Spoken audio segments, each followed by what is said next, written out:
Sony has long been a favorite camera manufacturer for Hollywood directors, TV documentary filmmakers, and video businesses like mine. Forgive the frog in the throat, I'm still fighting off a head cold. Now I must say at the beginning that Sony has neither sent me equipment nor money, they are not a sponsor, they have not approved this video, they don't even know I exist.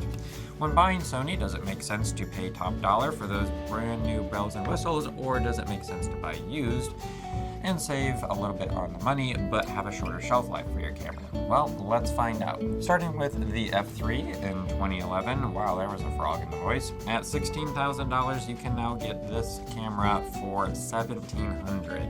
That one depreciated like a rock. The Sony FS700, I've considered getting this camera at $8,000. You can also get it for a song. I can't sing right now. The F65 in 2011 was a whopping $65,000. If you got it now, you would be saving a crap ton of money. The FS5 in 2015 was $5,600, and you can get it for a little under half that. The FS5 Mark II was released in 2018 at just under $5,000, again, a little bit less than half that today. The F5 in 2014 at a whopping almost $35,000. You can get it now for about $10,000. Save 20 grand. The F7 came in 2014 at $8,000, and this one has depreciated a lot less. You can now get it for about $5 grand. The FS7 Mark II came in at $10,000, again about half price nowadays.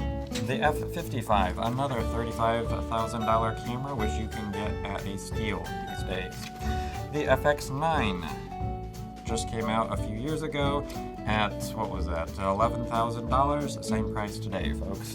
The FX6 came just a couple years ago at $6,000, so it obviously hasn't depreciated either. And the FX3, also a very new release, is hitting the market at $3,900. Then, of course, just for kicks and giggles, we'll also look at the Venice, which was a whopping $42,000. And this one, you may want to go and check, but it seems to have appreciated in value. I've never seen that out of a camera, but when I was looking, the pricing I was finding was $53,000. How that happened, I don't know, especially since they now have a later model, the Venice 2, which is hitting the market at nearly $60 grand. So what do all these numbers mean? Well, it means that the average release price of a Sony camera is over $22,000, making it one of the pricier lines in the series that we are looking at. However, the average price today is very well compared to that release price. They hold their own. They're a little over half that release price value, meaning that your camera is not going to depreciate as quickly as other camera models might.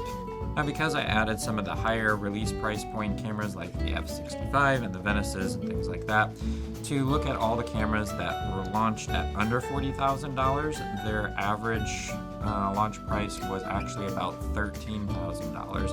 And then remember, adding all of the cameras, including the Venices, in today's dollar amount, they're only at about $12,000. So very, very little depreciation when you factor that in.